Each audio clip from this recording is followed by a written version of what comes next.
घिरे हुए हैं। अगर इनसे बचना है तो धीरे धीरे अपने मन को गुरु चरणों में समर्पित करके अपने आप को जानना जरूरी है। जब तक सही चीज नहीं मान पाए तब तक सही चीज प्राप्त भी नहीं कर पाएंगे।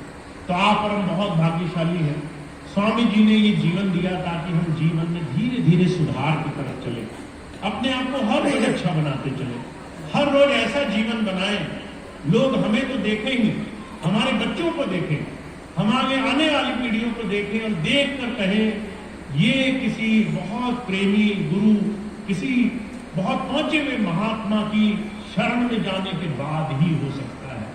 तो जब तक हम अपने आप को नहीं अच्छा करेंगे, हमारे बच्चे अच्छे नहीं होंगे, हमारे बच्चों में सुधार अच्छाई नहीं आएगी, हमारे बच्चों में गुरु चर्चा गुरु के प्रेम नहीं आएंगे, तब तक हम अपने जीवन में उनको सुधार की दिशा में नहीं ले जा सकते। मैं एक छोटी सी चीज और बताता हूँ आपको।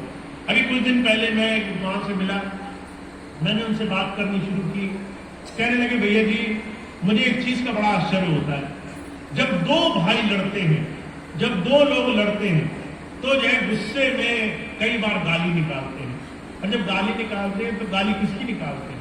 माताओं और बहनों के नाम की गाली निकालते हैं। जो रहता भी नहीं है उसको भी जो है बीच में घसीट ले आते हैं, कहते हैं कि हमारी लड़ाई है पर जो है इसमें गाली का अधिकारी माता बहन है।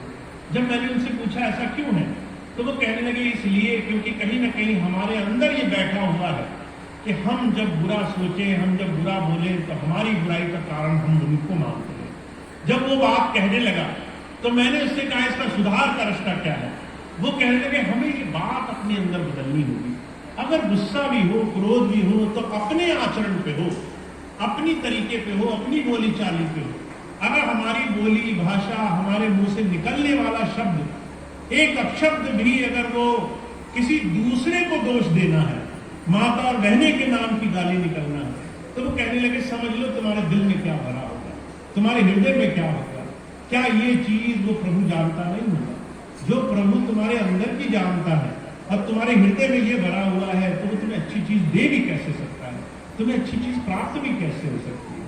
तो सुधार तब शुरू होता है जब आप अपने आप से सच बोलते हो, जब अपने अंदर की स्थिति को अपने आंखों के सामने निकाल कर रख देते हो, अपने आप को एक शीशे के सामने खड़ा हुआ देखा पाते हो, जो हो वो दिखाई देने लग जाते हो।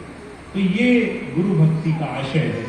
हम पहले जान लें हम क्या हैं, हम पहले समझ लें हमारे अंदर की स्थिति क्या है, फिर जो गलत दिख रहा है उसको ठीक करना शुरू करें, जो गलत दिख रहा है उसका सुधार बिना किसी लाग लपेट के करना शुरू कर दें।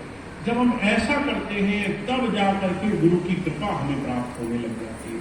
तो आप और हम बहुत भाग्यशाली हैं, स्वामी जी ने इतना सुंदर अवसर दिया है। ये जो जीवन है, ये जो हर एक दिन है, हर एक हफ्ता, हर एक महीना है, ये हमारे जीवन में हमारी गंदगी साफ करने का रास्ता है। हम कैसे गुरु के और नजदीक पहुंच सकते हैं, कैसे अपने मालिक के और नजदीक पहुंच सकते हैं। तो आप इस मौके का लाभ उठाओ, अपने आप को गुरु जी को समर्पित किया करो, हर रोज समर्पित किया करो, अपने बच्चों को साथ बिठाया करो, उन्हें भी थोड़ी देर भजन करने के लिए थोड़ा साथ बिठाया करो। थोड़ी देर जब भजन पे बैठो तो उन्हें प्रार्थना करना सिखाओ, उन्हें गुरु जी को कैसे अपने आप को समर्पित करना है ये करना सिखाओ, कैसे अपने दिल में गुरु की याद न आनी है ये याद करना सिखाओ।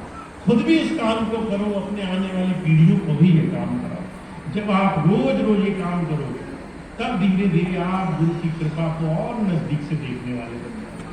तो सिर्फ इतनी बात मैं आपको बताना चाहता हूँ, हमारे और आपके जीवन में उस प्रभु की कृपा हमारे जीवन में अंतर से हमें प्राप्त होनी चाहिए, और वो हम उस दिन महसूस करेंगे जिस दिन हम थोड़ा सा समय उसको लेंगे, थोड़ा सा समय उसके लिए गुजारना शुरू कर देंगे।